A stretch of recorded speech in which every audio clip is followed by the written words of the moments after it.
Hello guys! Gumawa ko ng stylus pen. Oh. Yan. Badge lang yan. Badge na pinutol ko. Tapos,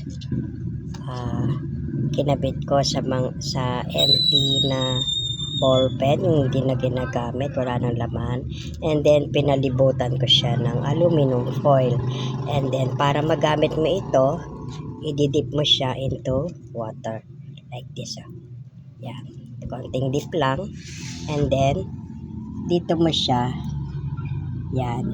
Pagpupunta ka na sa YouTube, yan. Punta na sa YouTube. Yan. Yan ang ginawa kong stylus pen, di ba? Tapos, yan. Pipindutin mo lang using this stylus pen. Yan, kasi magkakaroon yan ng current dun sa buds na idadap mo lang sa water. So yun guys, hanggang dito na lang ang aking vlog tungkol sa pag DIY ko ng stylus pen. Kaysa sa bumili ako, ayan, nakagawa ako ng stylus pen.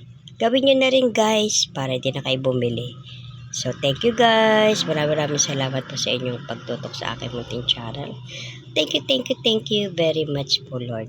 Maraming salamat po. Bye-bye.